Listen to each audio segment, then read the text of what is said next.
Astaghfirullah. Innalhamdulillah nahmaduhu wa nasta'inuhu wa nastaghfiruh wa na'udzu billahi min shururi anfusina wa sayyiati a'malina. Man yahdihillahu fala mudilla lahu wa man yudlil fala hadiya lahu. Asyhadu an la ilaha illallah wahdahu rabbil la syarika lahu wa asyhadu anna Muhammadan 'abduhu wa rasuluhu alladzi la nabiyya ba'dahu. Qala Allahu 'azza wa jalla fi muhkami tanzilihi ba'da a'udzu billahi minasy syaithanir rajim.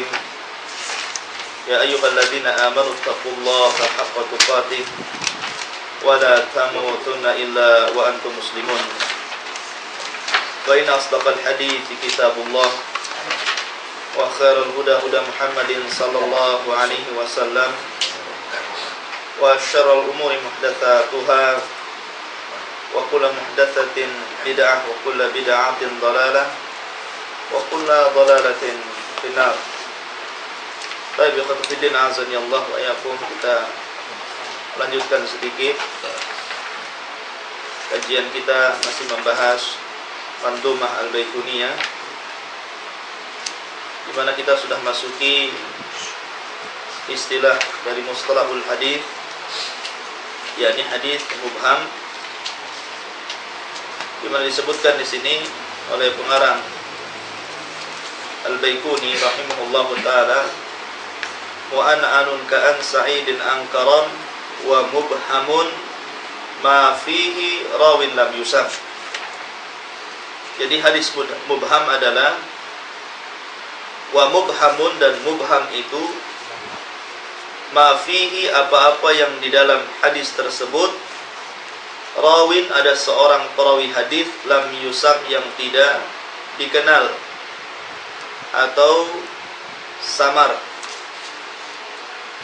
Maka di sini ta'rif mubham lughatan secara bahasa adalah diddul idhah, lawan daripada jelas. Jadi jelas itu namanya idhah, dan tidak jelas namanya mubham. Dalam bahasa Arab kalau saya katakan Muhammad itu jelas. Tapi kalau kita katakan fulan, maka itu tidak jelas namanya, karena fulan ini tidak tahu siapa namanya.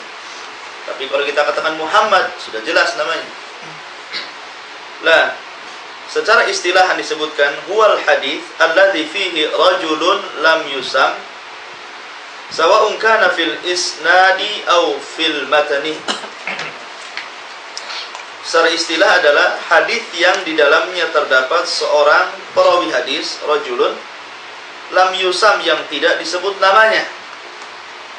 Apakah terjadi dalam sanad ataukah terjadi pada matan?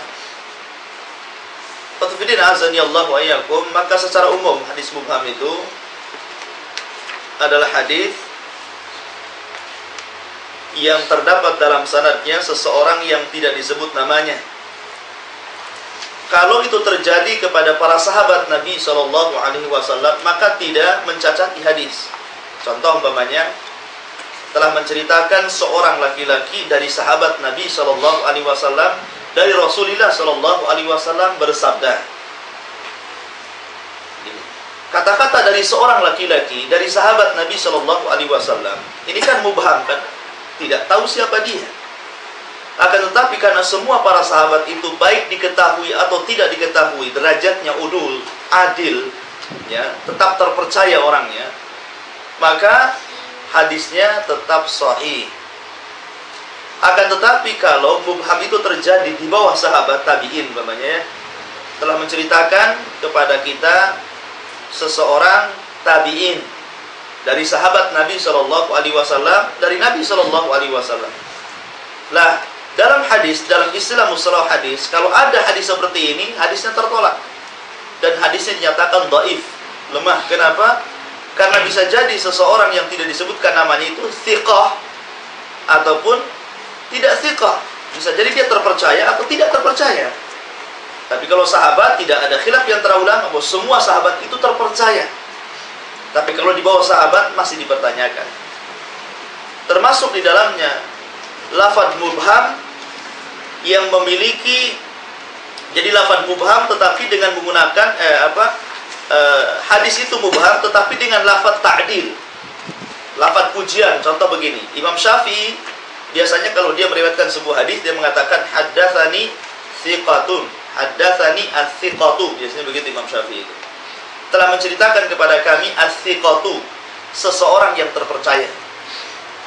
Menurut ahli hadis, kalimat seperti ini tidak bisa diterima, walaupun yang mengucapkan Imam Syafi'i. Kenapa demikian? Boleh jadi menurut Imam Syafi'i orang itu thiqah, tapi menurut imam lain tidak thiqah. Sehingga sering terjadi antara ahli hadis itu ada yang melemahkan, ada yang mendhaifkan, ada yang mensahihkan, ada yang mendhaifkan, ada yang menganggap sahih karena rawinya thiqah, ada yang menganggap lemah karena rawinya tidak thiqah. Thiqah menurut orang, tetapi tidak thiqah menurut orang lain. Maka walaupun kata-kata Imam Syafi'i selalu mengatakan hadatsani as-thiqatu, tetap mardudun, ditolak inda al-muhadditsin menurut ahli hadis. Lah, di sini khotbidin azani Allah wa yakum. Akan tapi kalau ibhamnya dalam matan itu isi daripada hadis. Isi daripada hadis itu matan namanya. Itu tidak menjadikan hadis itu layak dah fil hadis. Maksudnya hadisnya tidak menjadikan cacat. Yang menjadi masalah adalah ketika ibham itu berada di sanad. Ya, berada di sanad.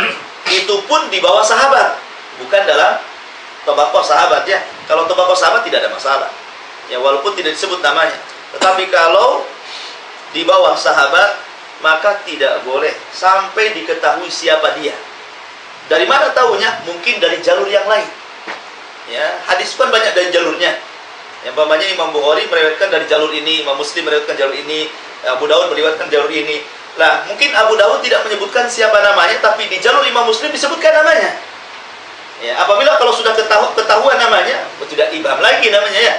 Sudah tidak samar lagi karena sudah jelas. Tapi kalau tidak diketahui namanya dengan mengumpulkan semua jalur, maka dikatakan hadis ini mubham, sehingga ditolak hadisnya. Itu secara umum tentang hadis mubham. Allahu a'lam. Baik, cukup.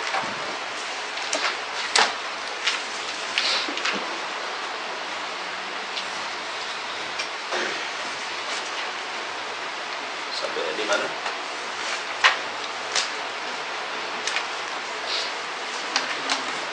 Halaman?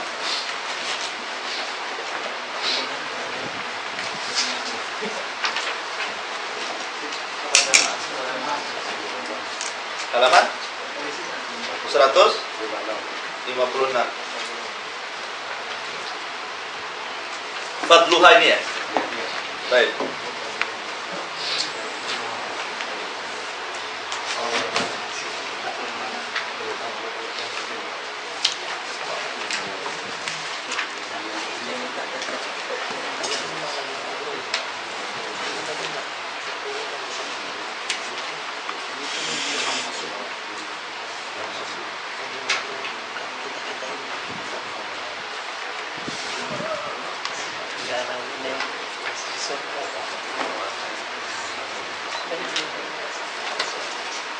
Bismillahirrahmanirrahim. Kita lanjutkan kajian kita.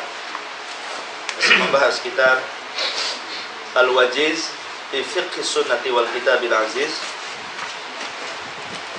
Kita masuki masih dalam bab salatul jamaah.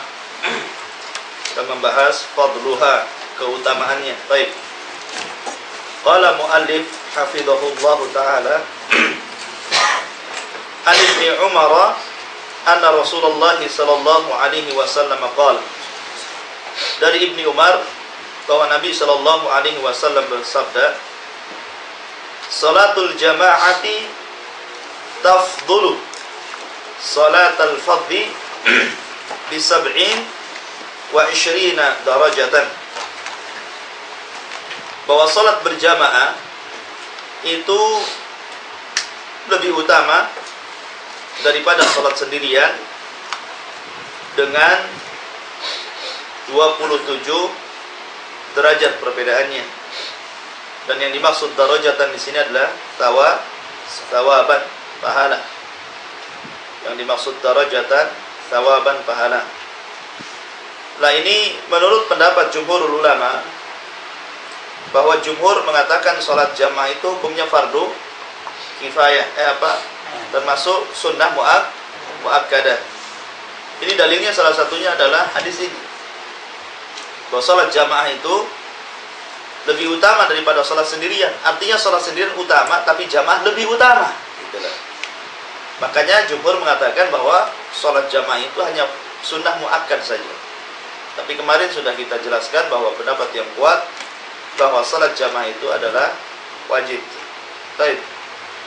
Wa Nabi Hurairah qala qala Rasulullah sallallahu alaihi wasallam, salatul rajuli fil jama'ati tudha'afu ala salatihi fi baitihi wa fi suqihi 25 dhi'fa.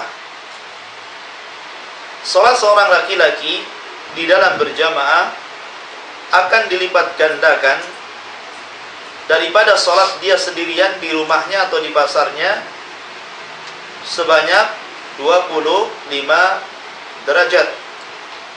Wa dzalika annahu idza tawaddaa, dan yang demikian itu apabila orang tersebut berwudu, fa ahsanal wudu'a, dan ia memperbaiki wudunya, summa kharaja ilal masjid, dan keluar ke masjid, la yukhrijuhu illa salatu, tidak mengeluarkan dia kecuali untuk salat, lam yakhtu khutwatan, tidaklah ia melangkah setiap langkahnya, illa rufi'at lahu biha darajatun, kecuali diangkat baginya dengan langkah tersebut 1 derajat, wa khutta anhu biha khati'atun, dan akan dicatat baginya dengan langkah itu juga dihapuskan 1 kesalahan.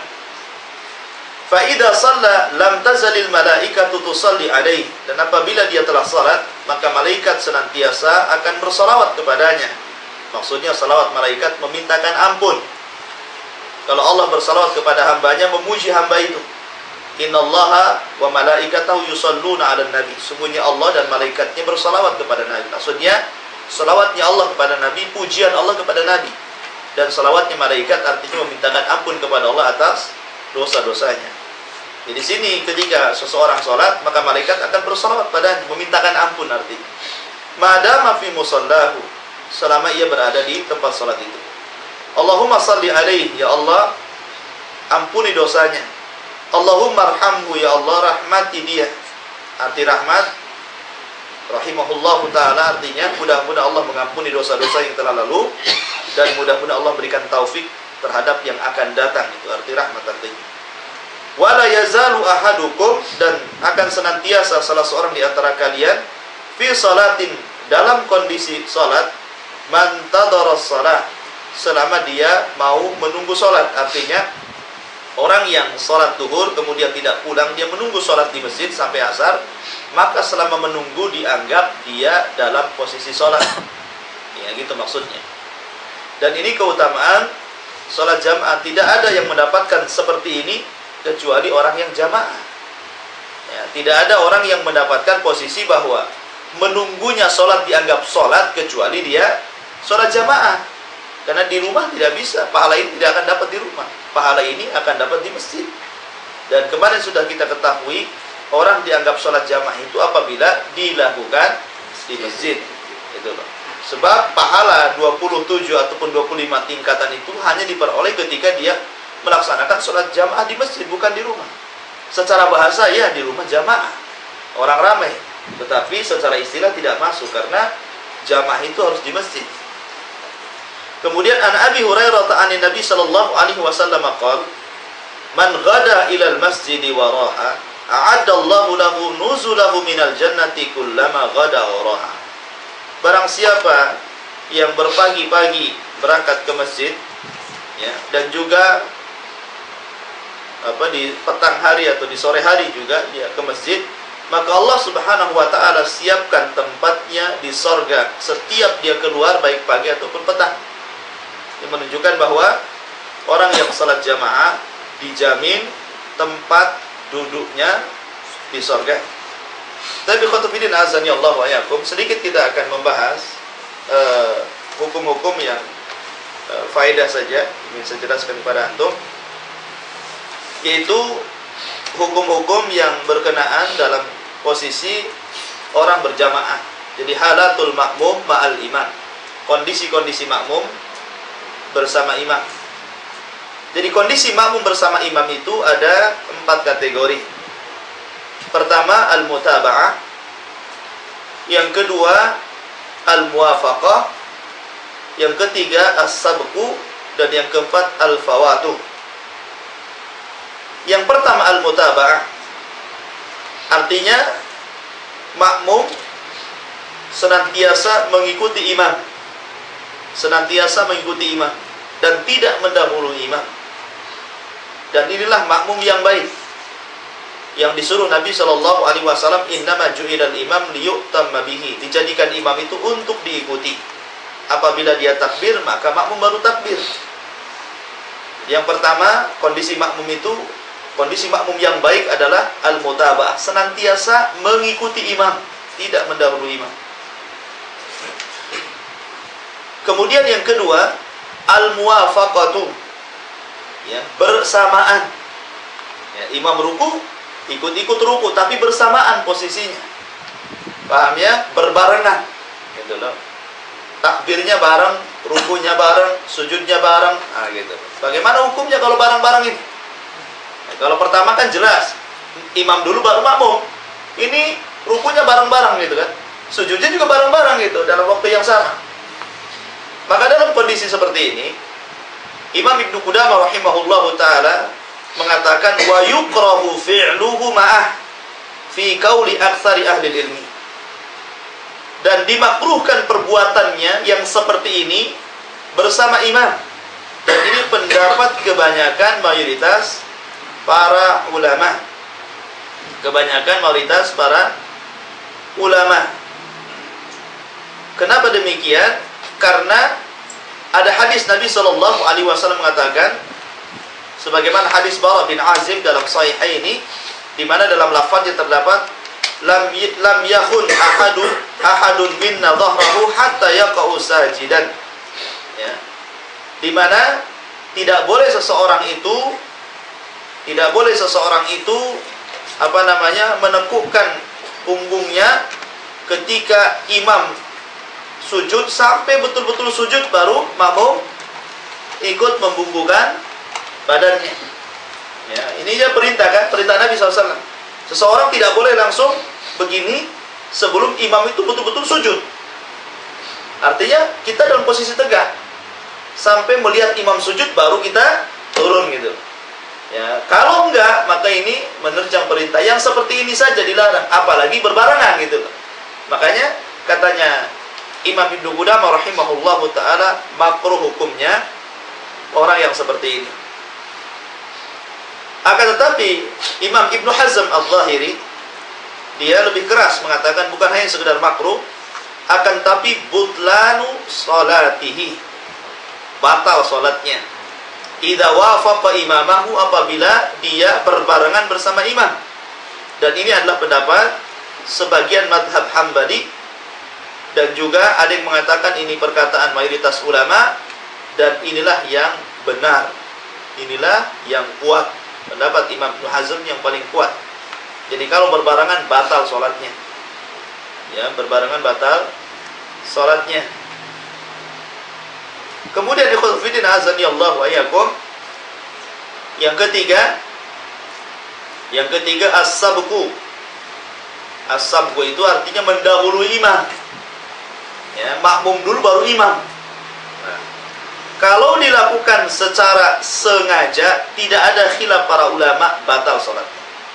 Kalau dilakukan dengan sengaja, disengaja dia yang mendahului imam.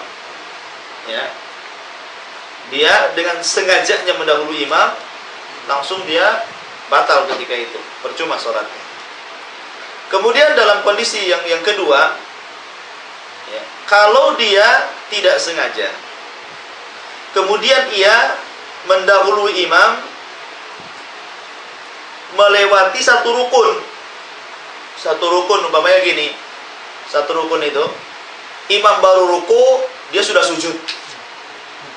Siapa yang imam, siapa yang makmum? Ya. Jadi itu sudah ketinggalan satu rukun namanya kan. Lah kalau seperti ini tidak ada khilaf, batal sholatnya. Ya. Tetapi kalau seandainya masih dalam satu rukun, jadi dia sudah ruku, imam baru ruku gitu kan. Lah ini terjadi khilaf para ulama, akan tapi pendapat yang kuat tetap batal sholatnya. Kenapa? Oh, yang bareng-bareng saja batal sholatnya, itu pendapat yang kuat. Apalagi mendahului imam gitu loh. Baik. Kemudian kondisi yang ketiga, kondisi yang keempat, al-fawat. Ya. Al-fawat yakni seorang makmum ketinggalan imam jauh. Mungkin karena ngantuk dia kan. Udah ngantuk loh. Tentu sujud loh, belum ruku saya. Bayangkan gitu. Jadi dia ketinggalannya itu karena ngantuk tadi. Nah, sujud ngantuk loh, tentu udah berdiri. Padahal dia belum sujud dua kalinya, baru satu kali sujud kan. Bawahnya seperti itu. Anggaplah seperti itu terjadi. Ya, terjadi yakni makmum yafutul makmum ba'da salati wa yusbiquhul imam, yakni makmum luput sebagian salat sehingga imam sudah lari jauh dalam salatnya. Dalam kondisi ini ada beberapa keadaan. An yasbiqahul imamu bi ruknin wahidin. Qala Ibnu Qudamah rahimahullahu taala yaf'alu ma sabaqa bihi wa yudriku imamahu wa la syai'a alaihi, nass alaihi Ahmad. Pertama, ketinggalan ataupun keduluan satu rukun. Umpamanya ketika dia sadar, imam sudah sujud, berarti belum ruku dia kan? Nah, maka cepat-cepat ruku, kemudian langsung ikut sujud. Cepat-cepat ruku, kemudian langsung nyusul sujud. Ya, dan ini menurut Imam Ahmad tidak mengapa dan tidak ada khilaf di antara ulama. Kemudian ada yang mengatakan bahwa dia yattabi'u imamahu, langsung mengikuti imam. Langsung mengikuti imam, tidak usah ruku lagi, langsung ikuti imam. Ya. Tetapi dikatakan ini qaulun gharib, perkataan yang aneh gitu. Ini perkataan yang aneh. Kemudian yang kedua, yang ketiga, dalam kondisi dua rukun ketinggalan, ya, dua rukun ketinggalan, maka sebagian para ulama mengatakan dia harus mengulang sholatnya. Dia harus mengulang sholatnya, dan ini pendapat Imam Syafi'i rahimahullahu ta'ala. Wallahu a'lam ikhwatu fiddin, azani Allahu ayyakum. Maka itulah dalam kondisi al-fawat, yakni seorang makmum luput imam dan imam sudah terkejar jauh. Itu karena lalai ya, tapi kalau disengaja batal sholat. Ini karena ngantuk saja ya. Dan itu pun kalau satu rukun masih dimaafkan. Kalau dua-dua rukun, maka dia harus menambah satu rakaat. Tidak membatalkan sholatnya, mengulang itu. Mengulang itu artinya bukan membatalkan sholatnya. Ketika imam salam, dia nambah gitu loh maksudnya. Dia nambah. Kalau sudah dua rukun hilang, dia nambah satu rakaat lagi. Tapi ketepidin azan ya Allah. Sekarang persoalan niat. Sedikit kita membahas masalah niat. Apakah disyaratkan umpamanya antum berdiri tegak sedang sholat sendirian, kemudian di belakang ada orang yang mengambil, menepuk pundak antum, seolah-olah dia menjadikan antum itu imam dia. Apakah ketika itu antum harus merubah niatnya dari sholat sendirian menjadi sholat jadi imam, begitu kan? Ataukah bagaimana? Jadi hal yushtaratu li sihhatil jama'ati an yanwiyal imam li imamatihi. Apakah disyaratkan sahnya salat jamaah itu di mana seorang imam harus meniatkan keimamannya? Ya, jadi kalau ditepuk begini, apakah harus langsung niat saya berubah jadi imam begitu, ataukah tidak? Ataukah itu disyaratkan? Kalau tidak, maka tidak sah salatnya. Maka yang masyhur menurut mazhab Syafi'i tidak disyaratkan. Dan ini adalah perkataan Imam Malik dan Ahmad dalam satu riwayat yang mengatakan tidak disyaratkan. Ya, tidak disyaratkan. Kemudian yang kedua, pendapat Auza'i dan Tsauri mengatakan wajib niat. Wajib niat. Dan ini pernyataan Al-Auza'i, Al-Tsauri dan Ishaq, wajib niat. Kemudian Abu Hanifah dan juga pengikutnya mengatakan in shalla bi rajulin lam tajibun niyah wa in shalla bi imra'atin wajabat. Kalau dia salat bersama laki-laki tidak wajib niat. Tapi kalau di belakangnya makmumnya adalah perempuan maka wajib niat. Dirinci oleh Abu Hanifah. Akan tetapi wallahu a'lam, pendapat yang kuat adalah pendapat yang pertama, tidak wajib niat jadi imam. Tapi kalau niat jadi imam nggak apa-apa. Cuman bukan syarat gitu loh. Bukan syarat kalau ditepuk harus antum niat jadi imam. Kalau tidak batal sholatnya. Ya karena antum sedang sholat jamaah nih ya. Tidak syarat. Tapi kalau niat nggak ada masalah. Tapi kalau seandainya tidak niat antum terus saja sholat tidak ada masalah. Karena pada posisinya antum lagi sholat sendiri gitu loh. Cuma ada orang yang ingin memanfaatkan antum menjadi imam supaya berjamaah hukumnya. Nah, sekarang masalahnya, ikhwatu fillah azanillahu wa iyyakum. Apabila imam itu niat tetapi makmum tidak niat. Ya, makmum tidak niat seperti begini umpamanya, kata Imam Ibnu Utsaimin digambarkan an yanwiyal imamul imamata dunal makmum karajulin jaa ila jambi rajulin wa kabbara fadhanna al-awwal annahu yuridu an yakuna makmuman bihi fanawal imamah wa hadha ar-rajul lam yanwi al-ihtimam fahuna la yahsul thawabal jamaah la lil imam wa la lil makmum li'annahu laysa hunaka jamaah. Contoh seperti gini, antum ini sholat sendirian, tiba-tiba ada orang sholat di belakang antum. Antum ngira dia sholat sama antum, padahal enggak. Ini loh, paham ya? Jadi antum tuh sholat di sini, pokoknya saya sholat di sini, atau Abu Dafa nyelonong sholat di sini. Anak kira dia menjadikan saya imam, saya langsung lihat jadi imam, begitu kan? Padahal dia sholat sendirian gitu, cuman posisinya di belakang saya. Ya. Maka kata Syekh Utsaimin rahimahullahu taala, maka walaupun dia niat jadi imam karena makmumnya tidak niat jadi makmum, ya, maka tidak disebut jamaah dan tidak mendapatkan pahala jamaah. Karena tidak ada jamaah di situ, salat masing-masing, dia nyangka saja, GR saja kan gitu. Ya, jadi imam enggak. Ya, jadi kata beliau tidak dapat salat jamaah, artinya tetap dihukumi salat sendiri.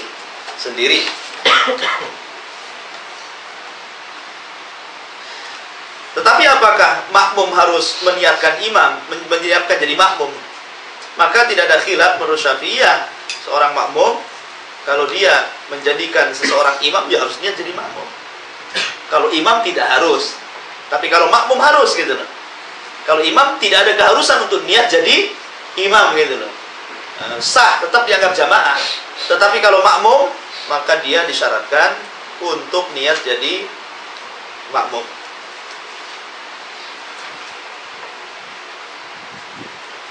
Tapi khatu fiddin azani Allah wa iyyakum. Itu diantara sedikit faedah. Tapi kita lanjutkan sedikit. Hal tashhadun nisa'ul jamaah. Apakah wanita itu diharuskan sholat jamaah? Maka berkata pengarang, yajuzu lin nisa'il khuruju ilal masajid. Dibolehkan wanita untuk keluar ke masjid. Wa syuhudul jama'ati, dan menyaksikan atau melaksanakan jamaah bisyarti, dengan syarat an yatajannabna ma yuthiru syahwata wa yad'u ilal fitnati minaz zinati wat tibi. Dengan syarat dia menjauhi apa-apa yang bisa membangkitkan syahwat dan mengundang fitnah dari perhiasan dan minyak wangi. An Ibni Umar an Nabi SAW qala, dari Ibnu Umar bahwa Nabi SAW bersabda, la tamna'u nisa'akumul masajid. Tidak boleh kamu larang istri-istri kalian menuju masjid. Wa buyutuhunna, akan tetapi rumah-rumah mereka khairun lahunna, lebih baik bagi istri-istri mereka. Wa an Abi Hurairah qala qala Rasul sallallahu alaihi wasallam, dari Abi Hurairah radhiyallahu anhu, dia mengatakan Rasul bersabda, ayyuma imra'atin asabat bukhuran fala tashhadna ma'ana al-isya al-akhirata. Siapa saja wanita yang terkena wewangian bukhur. Bukhur itu kalau di Arab itu semacam kemenyan, ya, jadi kayu gaharu yang dibakar, itu bukhur namanya. Jadi biasanya asapnya itu nempel di baju memang wangi. Jadi kalau orang Arab itu kayak dukun. Kalau minyak itu supaya ruangan wangi itu yang bakar kayu gaharu itu asapnya kayak kebakaran gitu. Ya. Tapi itu nanti habis sekejap saja udah hilang, itu udah wangi semua ruangannya. Masya Allah. Ya. Kita nggak ada di sini ya. Kecuali yang jadi dukun aja itu. Kalau nggak jadi dukun nggak punya itu. Kemudian di sini siapa saja wanita yang terkena bukhur tadi, ya, asap yang memiliki wangi itu, fala tashhadna ma'ana al-isya'a, tidak boleh ikut bersama kami sholat isya. Al-akhirah yang akhir, artinya yang tengah malam. Kemudian wa anhu anna Nabi SAW qala, dan dari beliau juga Abu Hurairah, bahwa Nabi SAW bersabda, la tamna'u ima Allahi masajid Allah, jangan kau larang wanita-wanita Allah datang ke masjid-masjid Allah. Walakin liyakhrujna wa kunna tafilatun, akan tapi hendaklah mereka keluar dengan tidak menggunakan wewangian, ya, dengan tidak menggunakan artinya boleh wanita itu keluar, boleh, tetapi bersyarat, ya. Kemudian buyutuhunna khairul lahunna, adapun rumah-rumah mereka lebih baik daripada di masjid. Al-mar'atu wa in jazalah al-khuruju ilal masjid illa anna salataha fi baitiha afdal. Kata pengarang, wanita walaupun boleh keluar ke masjid, tetapi sholatnya di rumahnya itu lebih baik. Dalilnya an Ummi Humaidin As-Sa'idiyah, dari Ummu Humaid As-Sa'idiyah, annaha ja'at, bahwasanya beliau telah datang ila Rasulillah SAW, menuju atau ke hadapan Nabi SAW. Faqalat, dan mengatakan, ya Rasulullah, wahai Rasul, inni uhibbus salata ma'ak, aku sangat suka salat bersamamu. Faqala Rasulullah SAW, maka Rasul bersabda, qad alimtu annaki tuhibbina as-salata ma'i, aku sudah tahu engkau suka salat bersamaku. Wa salatuki fi baitiki, tetapi salatmu di rumahmu, khairun laki, lebih baik bagimu, min salatiki, daripada salatmu fi hujratiki, di kamarmu. Ya. Wa salatuki fi hujratiki, dan salatmu di ruanganmu, khairun laki min salatika fi dariki. Dan maksudnya fi baiti di sini di dalam kamar, ya. Fi baitiki itu maksudnya dalam kamar. Maksudnya begini, wa salatuki fi baitiki khairun laki min salatiki fi hujratiki. Maksudnya salat kamu di dalam kamarmu itu lebih baik daripada salat di ruangan tengah gitu, ruangan yang lebih besar. Ya, dan salatmu di ruangan yang lebih besar, ya, ruangan tertutup, itu lebih baik daripada salatmu di dalam rumahmu, ya. Wa salatuki fi darika khairun min salatiki fi masjidi qaumiki. Dan salatmu di rumahmu lebih baik daripada salatmu di masjid kaummu. Musolah istilahnya masjid kaum itu. Masjid itu ada dua, ya, masjid kaum, ada masjid jami. Masjid kaum itu musolah kalau istilah kita. Wa salatuki fi masjidi qaumiki khairun laki min salatiki fi masjidi. Dan salatmu di masjid kaummu lebih baik daripada salatmu di masjidku ini. Bayangkan, kalau di masjid Nabi saja, Nabi SAW mengatakan, kamu salat di masjid, di musolah lebih baik daripada di masjid Nabiku. Ada masjid ini masjid Nabi, masjid Nabawi gitu maksudnya. Padahal keutamaan masjid Nabawi kan jelas. Kalau kita urut dari awal, berarti wanita yang sholat di rumah, di dalam kamar itu lebih baik daripada sholat di masjid. Kan makin nyelempit, makin masuk, makin nggak kelihatan, makin lebih baik itu maksudnya. Itulah sholat wanita. Tapi nggak terima di sini, mau ke masjid aja orang-orang itu. Tapi mereka mengatakan seperti itu. Kemudian timbul fitnah bahwa orang salaf melarang wanita ke masjid. Siapa bilang kita melarang wanita ke masjid? Silahkan, tapi harus ada syarat tadi. Di antaranya adalah tidak tabarruj. Karena aneh, wanita di zaman sekarang itu, yang mereka datang ke masjid auratnya dikangkang kan, kemudian mukonanya ditenteng, sampai di masjid baru dipasang, kemudian pulang lepas lagi kan, apa maksudnya? Ya, jadi sudah nggak masuk di akal. Jadi sebenarnya kalau mengikuti ajaran Nabi SAW, sudah tidak layak wanita sekarang itu pergi ke masjid. Kalau mengikuti aturan di zaman Nabi, wanita-wanita sekarang sudah tidak layak, kecuali orang-orang wanita-wanita yang dirahmati Allah Azza wa Jalla. Tapi secara umum mereka tidak layak, lebih baik di rumahnya. Karena wanita di zaman sekarang walaupun pakai aurat, tapi kadang-kadang mukenanya sudah macam-macam. Mukena syuhroh. Ada sekarang kan mukena syuhroh itu mukena yang dilapisi dengan perhiasan macam-macam. Kadang-kadang yang aneh itu mukena di sini itu dikasih bordiran Allah. Allahu, biar sujud kepada Allah katanya. Saya lihat ini Allah di sini. Sujud, iyalah, walaupun gak ditulis sujud kepada Allah Azza wa Jalla. Dia kira Allah seperti itu. Itu kan bahasa Arab saja. Kalau bahasa Indonesia A L L L A H kan gitu. Itu pakai bahasa saja. Masa kita bayangkan Allah seperti itu? Allah tidak bisa dibayangkan dengan tulisan. Jadi banyak sekali penyimpangan-penyimpangan di zaman sekarang. Maka lebih selamatnya wanita-wanita sholat di rumah. Kecuali kalau memang sudah memenuhi syarat. Dan wanita di zaman sekarang banyak yang melalaikan syarat-syarat, sehingga mereka tidak sadar kalau berangkatnya mereka ke masjid itu justru mendapatkan keharaman, bukan pahala dari Allah Azza wa Jalla. Wallahu a'lam. Cukup Ikhwan. Kita ada kata jawab. Ustaz. Iya. Tadi makmum yang ketinggalan karena ngantuk. Nah ini yang ditanyakan, makmum ketinggalan karena cepatnya imam. Karena cepat. mufaraqah. Kalau imamnya cepat sekali, kayak tetangga kita ini,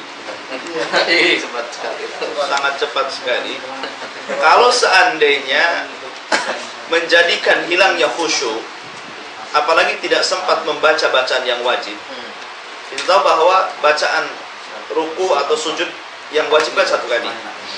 Minimalnya antum mendapatkan subhana rabbiyal azim atau subhana rabbiyal a'la satu kali. Karena yang lebihnya itu sunnah kan gitu. Kalau nggak dapat subhana rabb, udah ruku belum azim, yang sudah ketinggalan, apalagi saking ngebutnya antum tidak khusyuk, maka para mengatakan mufaraqah. Lebih baik antum sholat sendiri. Ya, daripada antum tidak dapat apa-apa di situ. Lebih baik antum sholat sendiri. Tapi jangan lebih cepat daripada imam. Sholat sendiri makin lebih ngebut. Ya. Maksudnya ya, mufaraqah itu karena tidak mendapatkan kehusyuan, dia lebih khusyuk.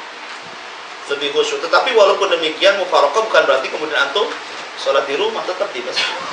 Kalau mencari masjid lain gimana? Artinya kebiasaan kayak gitu, diketahui. Ya memang harus begitu, harus cari masjid lain. Harus cari masjid lain lah. Kalau ada masjid yang, tapi kalau satunya di sini, satu di Tanjung Pinang kan masalah. Ya, tetap ke masjid, tetapi nggak usah ikut imam. Tapi karena kita melangkahkan ke masjid, masjidnya itu yang jadi aturan kita sholat jamaah atau mencari kawan, sholat mufaraqah berjamaah dengan kawan. Kalau ada kawan berdua bertiga, ya habis itu nunggu selesai baru kita sholat. Kalau memang sangat ngebut sekali, tapi kalau masih terkejar ya, sih nggak ada masalah. Walaupun tentu mencari imam yang lebih tartil lebih baik. Ya, mencari imam yang lebih tartil lebih baik. Allah. Iya. Yang ini ikutin suara imam atau gerakan imam? Gimana? Imam ikutin suara imam atau gerakannya imam? Kadang kan suara imam dulu atau dia gerak dulu baru suara lawat bar kan? Itu dia ikutin suaranya atau gerakannya? Ya, suara dan gerakan. Biarkan dulu dia berhenti. Allahu Akbar. Nah, sujud kan? Antum baru turun sujud. Kebanyakan orang itu imam belum gini kita udah ikut-ikut gitu. Nah, ini masuk dalam kategori muwafaqah tadi. Sebagian para ulama mengatakan makruh. Ya, karena sama-sama kan itu. Ya, jadi kayak itu saya lihat kesalahan banyak di situ. Nggak sabar gitu loh. Ya biarkan dia sujud dulu.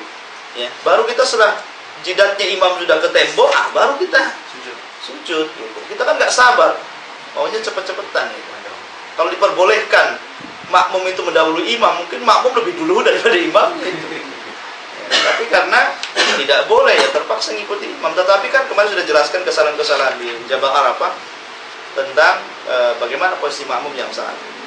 Salah satunya itu tadi. Karena kondisi imam dengan makmum tadi ada 4 kondisi tadi. Dan yang diperbolehkan cuma 1 mutabah. Wallahu a'lam.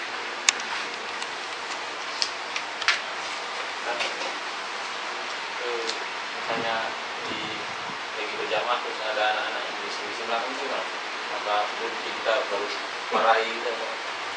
Bising. berisik gitu. Kayak ketawa-ketawa. Anak-anak tuh ada. Iya. Kalau dia di samping kita, ya di apa? Disyaratkan aja. Suruh diam, disyaratkan. Tapi jangan diam. Boleh. Batal sholatnya. Ya, karena tidak boleh bicara dalam sholat kecuali bacaan-bacaan sholat. Tidak boleh. Bahkan sebagian para ulama tertawa saja, ya itu bisa membatalkan sholat. Pokoknya lagi gini, dia cecak kawin kan, heboh gitu kan, nggak sadar kan, cecak kawin, tertawa antum kan. Sebagian para ulama ada yang membatalkan sholatnya. Apalagi kalau sampai ngomong itu kan. Karena ada juga waktu jadi makmum ada kisah itu imamnya dibetul-betulkan nggak mau betul, akhirnya marah makmumnya kan. Jadi imamnya bingung itu, dibetulkan sama makmum itu, subhanallah, nggak mau juga, baru paham setelah ngomong salah, nah baru dia paham. Nah ini juga nggak boleh mengingatkan seperti ini, tetap nggak boleh. Ya. Jadi tetap nggak boleh bicara di luar daripada sholat. Makanya ada istilah apa, tahrimuha at-takbir, tahliluha at-taslim, kan itu. Jadi haramnya segala sesuatu di luar sholat masuk ke dalam sholat itu setelah takbiratul ihram. Dan halalnya segala sesuatu di luar sholat ya setelah salam. Karena ada istilah gitu. Jadi tahrimuha at-takbir wa tahliluha at-taslim. Jadi haramnya segala sesuatu di luar sholat ketika sudah takbir. Haram di luar sholat. Ya. Cara haram hukumnya tidak boleh. Dulu memang diperbolehkan di zaman awal sholat.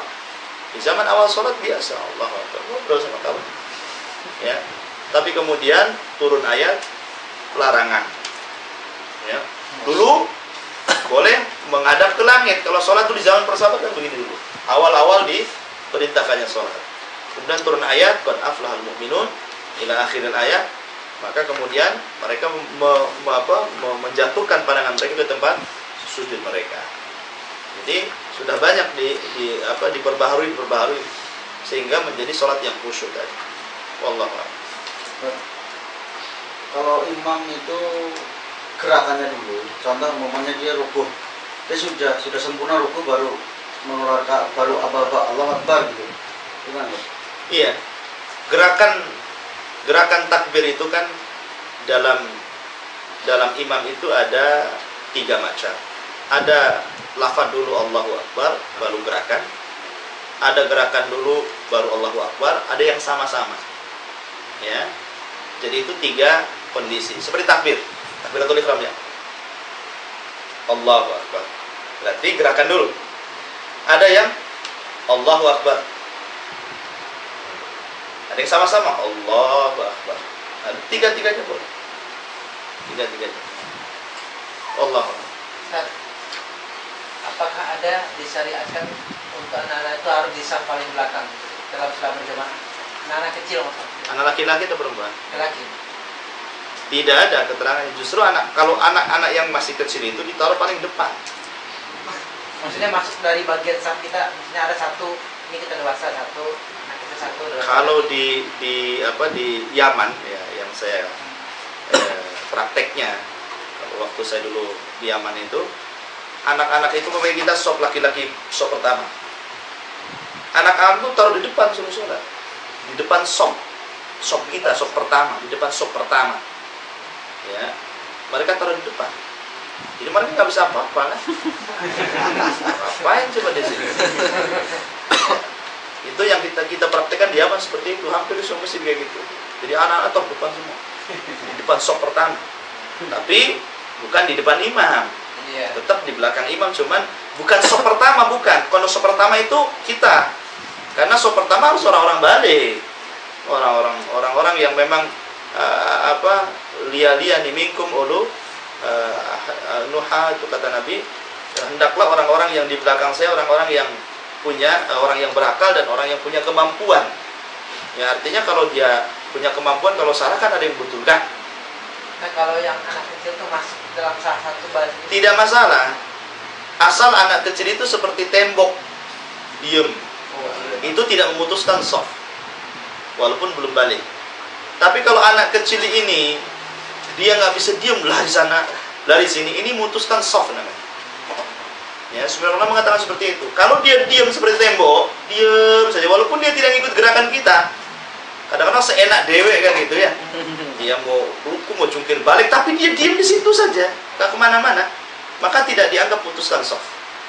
Tapi kalau sudah nyelonong sana, nyelonong sini, balik lagi ke sini, nah itu putuskan soft itu, anak seperti itu. Lebih baik kalau anak yang mengganggu sholat, Syekhul Islam mengajarkan tidak dibawa ke masjid.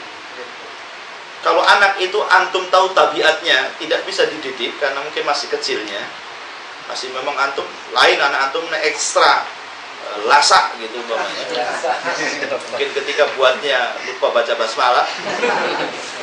Jadi ekstra lasak gitu kan, sana sini ya. Lebih baik kata Syekhul Islam, lebih jangan dibawa. Tapi kalau ada tanda-tanda bisa dididik, anak ini penurut, bisa dididik, bawa, biar diajarkan bagaimana sholat bersama orang tuanya. Ya itu. Allah. Kalau imamnya mengulang takbiratul ihram, apa kita harus mengulang juga sebagai imam? Imamnya was-was. Ya, 2 kali kadang di Sampai 3 kali. Ya tunggu, kalau kebiasaan begitu biasa ini batalkanlah, nggak bisa. Berarti yang dianggap takbiratul yang terakhir, takbiratul yang terakhir. Yang terakhir. Kalau tunggu dulu aja action dia. Kalau udah lama enggak ada. Kalau sampai dia diulang. Ya antum harus batalkan, nggak bisa antum. Berarti antum duluan daripada imam. Ya. Jadi biarkan dulu. Tapi orang kayak gini dinasihati. Nggak bisa orang kayak gini.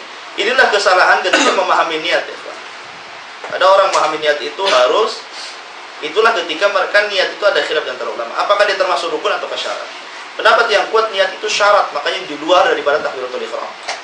Tapi ada yang memasukkan seperti mazhab Syafi'i, sebagian mazhab Syafi'i mengatakan bahwa niat itu bagian daripada rukun, sehingga harus sama antara takbir, lisan dan hati.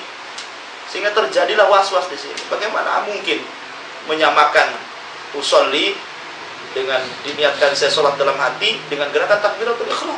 Harus sama.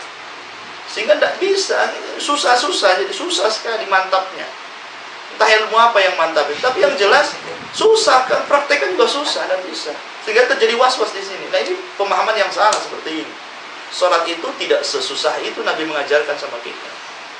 Karena syariat Islam sangat mudah. Allah. Kalau yang imamnya ini Ustaz, imamnya Ahlul Bid'ah itu gimana Ustaz? Penjelasannya. Ahlul Bid'ah itu lihat di sini. Untuk perlu paham, kalau dia adalah sultan, penguasa. Ya, kalau dia adalah penguasa, karena dahulu presiden itu ulama. Kalau sekarang presiden itu awam. Kalau dahulu presiden itu pemimpin negara itu dia juga khotib, dia juga imam sholat, dia juga imam negara. Ya, kayak dahulu Ma'mun, khalifah banyak khalifah dulu itu mereka ulama juga gitu. Lah kalau dia seorang penguasa menjadi imam dan ia seorang ahli bid'ah, satu, kalau bid'ahnya mukaffirah menjadikan kafir pelakunya, maka kita sholat di belakang itu tauriyah saja. Tauriyah itu artinya apa? Yang penting tidak didolimi, ikut aja di belakangnya, tapi nanti sampai rumah sholat lagi. Tauriyah namanya. Karena kalau tidak melawan, kalau dulu menentang pemerintah kan main tebas saja dulu. Makanya dulu para sahabat ketika di masa khalifah kalau tidak salah Hajjaj bin Yusuf, ketika itu kan para sahabat masih banyak yang hidup. Khalifah Marwan ini banyak buat bid'ah dia. Salah satunya dia mengeluarkan mimbar ketika sholat Id. Ya. Dan kita juga kadang-kadang ada. Kadang-kadang jamaah kita salaf juga masih saja mengeluarkan mimbar kan gitu. Coba tuh lihat di Kefri Mall itu mesti pakai mimbar juga. Tidak boleh mengeluarkan mimbar. Itu bid'ahnya Marwaniyah namanya. Bid'ahnya Khalifah Marwan. Nabi khutbah di tanah. Ya, bukan di atas mimbar. Kemudian dia mendahulukan khutbah daripada sholat. Kenapa? Karena biar nggak bubar.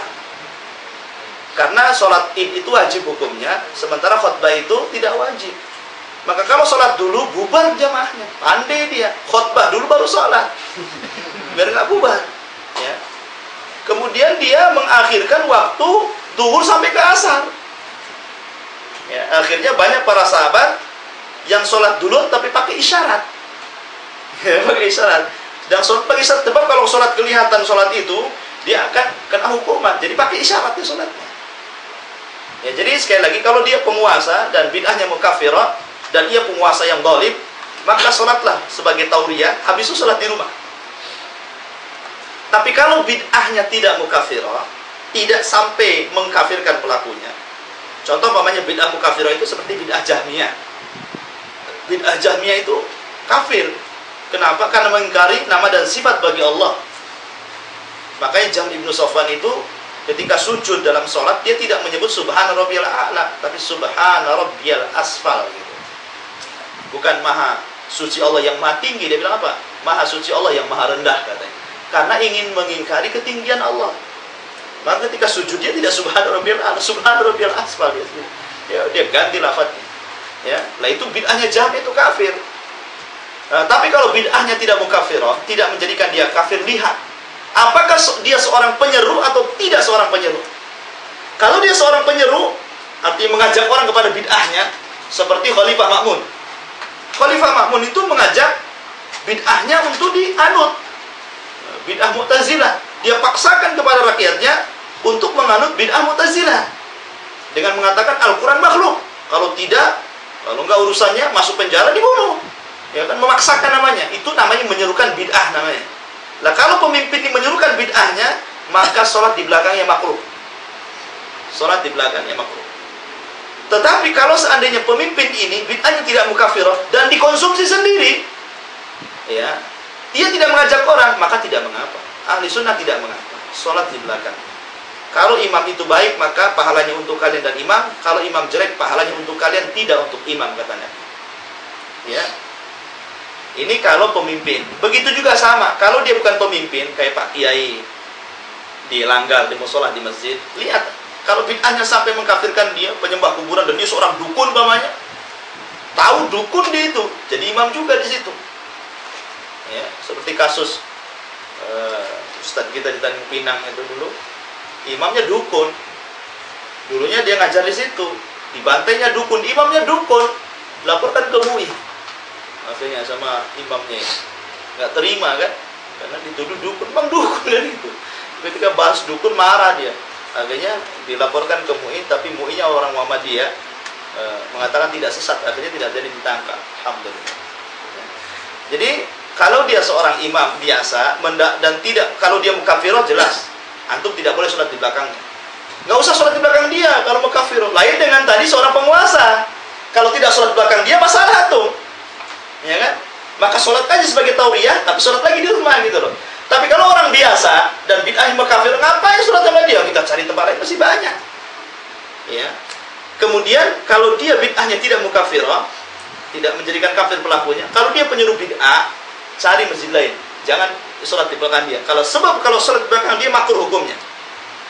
Cari masjid lain. Cari imam yang baik. Tapi kalau dia bid'ahnya dikonsumsi sendiri, tidak apa-apa. Tidak apa-apa. Kalau dia bid'ahnya dikonsumsi sendiri, tahlilan sendiri, nggak ngajak antum, yasinan sendiri, nggak ngajak antum, tidak ada masalah. Itu namanya dikonsumsi sendiri, dimakan sendiri, nggak apa-apa untuk sholat di belakang, tidak ada masalah. Itu rincian para ulama secara singkat dalam bahas masalah ini. Wallahu a'lam. Iya. Ketika kita sholat subuh, kemudian imamnya lupa nggak baca qunut, setelah selesai imam itu sujud sahwi, apa yang kita lakukan? Ikut saja. Ikut saja gerakan. Ikut. Nggak ada masalah, ikut. Kita harus mengikuti gerakan imam. Gerakan yang kita ikuti ya. Ya. Makanya ketika kunut, apa kita harus mengangkat tangan atau tidak? Walaupun antum mengingkari bahwa kunut itu bid'ah karena hadisnya dhaif. Kalau demi menghindari fitnah, Syekh Mustafa Al-Adawi mengatakan angkat saja, ikut gerakannya, tapi tidak ikut bacaannya. Ya, ikut gerakannya saja. Wallahu a'lam. Menyempurnakan wudhu itu siapa dalam dijelaskan bahwa apakah wudhunya zaman Rasulullah dulu itu pakai apa yang kayak biasa kita itu pantulan gitu, Iya. atau dipolah gitu. Iya, iya. Iya, menyempurnakan wudu artinya dalam kondisi apapun antum tetap sempurnakan wudu. Maksudnya kan begini, kalau di Saudi dalam musim-musim dingin itu antum tak tahan pegang air. Kadang-kadang ngambil wajibnya saja satu kali, ya penting satu kali masuk ke mulut. Kan yang wajib kan satu kali. Antum satu kali boleh. Mulut satu kali, muka satu kali, tangan satu kali, semua satu kali boleh. Atau dua kali, atau satu kali, 2 kali, 3 kali, nggak apa-apa. Ya, makanya Imam Bukhari ada membuat bab dalam sahihnya, bab sekali-sekali, 2 kali, 2 kali, 3 kali, 3 kali. Karena ada dalam Sahih Bukhari itu, Imam Bukhari membuat bab seperti itu. Ya, nggak ada masalah. Maksudnya disempurnakan, walaupun dalam kondisi antum susah, pagi-pagi, ya tetap sempurnakan 3 kali, 3 kali sebagaimana yang diperintahkan Nabi. Itu maksudnya asbigil wudu, sempurnakan wudu itu dalam kondisi makari, dalam kondisi antum benci untuk memegang air, ya. Kecuali jangan memadaratkan diri sendiri. Artinya dalam kondisi sakit kata dokter, jangan pegang air, ini sempurnakan wudu, main wudu itu bunuh diri namanya. Ya, artinya kalau memang tidak ada masalah, walaupun antum benci air, sempurnakan saja. Sempurnakan. Kalau tidak bisa langsung direbus dulu biar dia hangat. Sempurnakan, yang penting sempurnakan. Ya. Dan juga termasuk menyempurnakan adalah memperhatikan juga gerakan-gerakan wudu Rasul Shallallahu Alaihi Wasallam. Karena ada orang yang telinga gini-gini saja. Ini kan nggak sempurna. Masa gini-gini ya? Gini-gini kan ada kan wudu kan? Gini. Gini kan? Nah, ini apa ini coba? Ya. Ini nggak sempurna. Padahal Nabi memasukkan jari ke sini, ya, kemudian meletakkan jempol di daun telinga seperti ini. Ini. Nah, ini kan? Ini gini apa coba? Nggak dapat apa-apa dia, nggak sempurna. Atau diambil jambulnya aja gini kan? Tidak bisa. Hadis yang mengatakan tuh ima begini, kemudian balik ke depan. Ada yang mengatakan dari tengkuk dulu, baru ke belakang. Tapi yang roja dari depan, tengkuk balik lagi ke depan. Itu yang roja, yang kuat hadisnya. Jadi itu asbigul wudu artinya juga dalam kondisi apapun tetap sempurnakan wudu. Dalam kondisi antum tidak suka, karena pengalaman kita di Yaman tuh kalau datang musim dingin, megang air itu kesetrum, ya, megang air itu kan kesetrum, jadi tidak boleh langsung, ya. Jangan megang air, megang seng itu kesetrum itu, kayak ada aliran listriknya. Makanya kalau bangun pagi-pagi jam 3 itu bawa kayu, jadi dorong kamar mandi itu pakai kayu, jadi nggak bersentuhan langsung. Kalau langsung itu langsung kesetrum itu, tapi kalau kesetrum udah hilang tuh. Biasa seperti itu. Jadi apalagi megang air itu luar biasa. Lah, dalam posisi seperti itu tetap sempurnakan, itu maksudnya. Asbigil wudu. Itu kebanyakan ahli tafsir, ahli yang mensyarah hadis itu kebanyakan mentafsirkan seperti itu. Wallahu a'lam. Kemudian tentang masalah wudu, Nabi SAW orang yang paling irit. Ya, antum tahu aqua botol? Cukup dengan aqua botol itu antum bisa wudu. Cukup dengan aqua. Nanti saya praktekkan bagaimana. Cukup dengan aqua botol itu kita praktekkan. Sampai ada sahabat mengatakan, ya, menurut saya tidak cukup.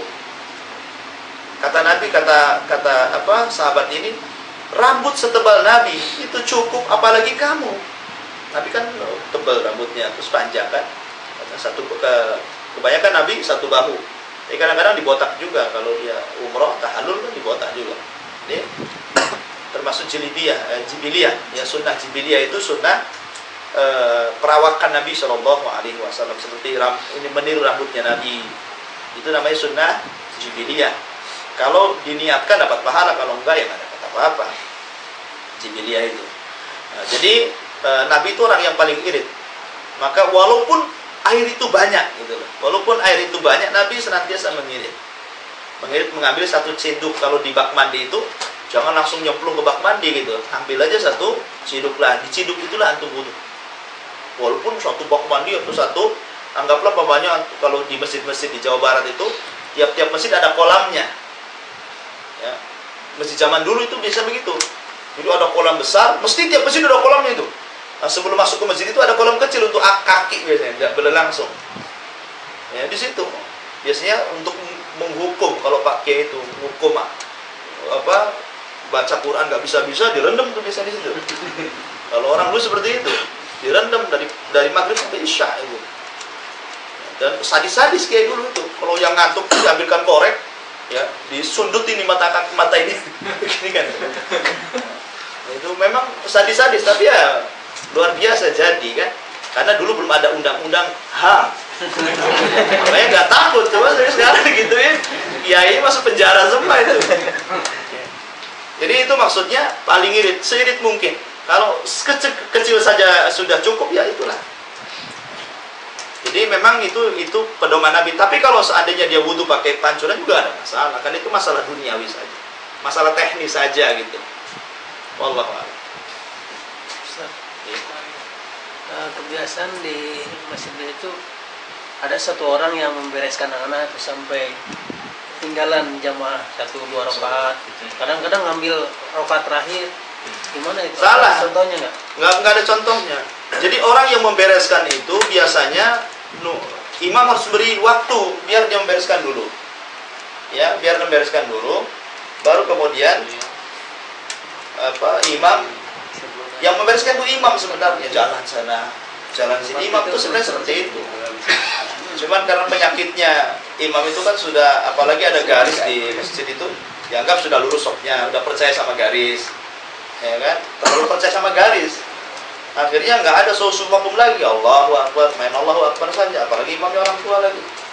Ya, jadi tidak benar imam itu, kata Nabi SAW, ketika dia membereskan sop itu seperti membereskan tentara hendak berperang.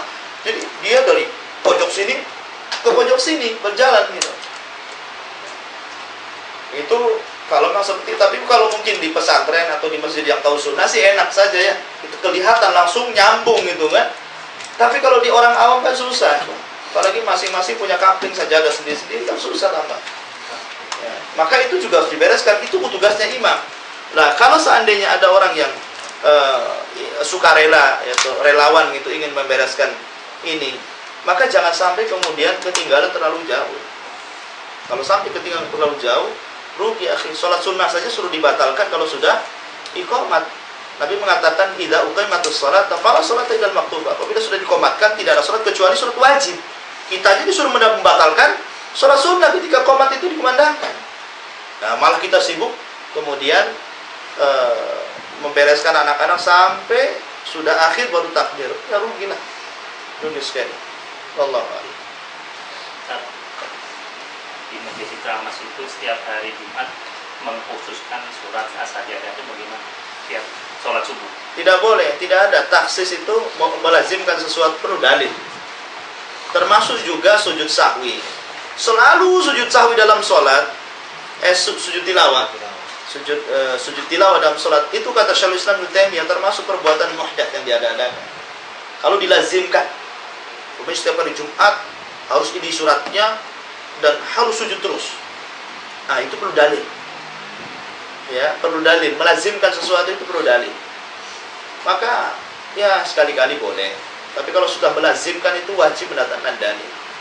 Karena tidak ada dalilnya Nabi SAW melazimkan sujud tilawah dan membaca surat tertentu pada sholat-sholat tertentu. Memang disunahkan membaca surat As-Sajdah setiap hari Jumat, dan hal ataka hadis hal ataka al-insan, ya, itu disunnahkan, ya. Tetapi melazimkan sesuatu itu perlu dalil, karena sunnah lain dengan wajib. Kalau melazimkan sesuatu jadi wajib jadinya.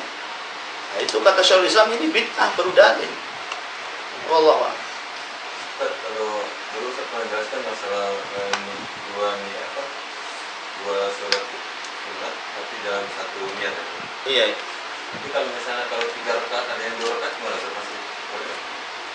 Contohnya baca wudhu dengan witir misalnya. Ya tidak bisa. Tidak bisa. Harus kaifiahnya sama. Itu pun khilaf ulama ya. Ini saya mengambil pendapat yang membolehkan Syekh Abdurrahman As-Sa'di dan juga Imam Ibnu Utsaimin dalam Mandhumah Fiqhiyahnya memang boleh menggabungkan dua ibadah dengan satu niat dengan syarat ibadah itu sama bentuknya dan sama hukumnya. Ya, sama hukumnya, sama-sama sunnah, bukan satu sunnah satu wajib, atau satu sunnah biasa satu sunnah muakkadah, tidak bisa. Ya, sama-sama sunnahnya sunnah biasa, kemudian kaifiahnya sama.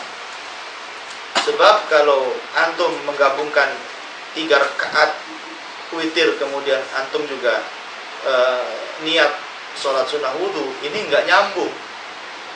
nggak nyambung. Nggak bisa, karena kaifiahnya berbeda. Bagaimana bisa? Nggak akan nyambung. Karena sholat sunnah 2 rakaat itu 2 rakaat, namanya 2 rakaat, 2 rakaat kan gitu. Menjadi 3 rakaat kan masalah lagi. Jadi secara logika tidak nyambung. Wallahu a'lam. Subhanallah, subhanakallahumma wa bihamdika asyhadu an la ilaha illa anta astaghfiruka wa atubu ilaik. Allahu ta'ala. Assalamualaikum warahmatullahi wabarakatuh.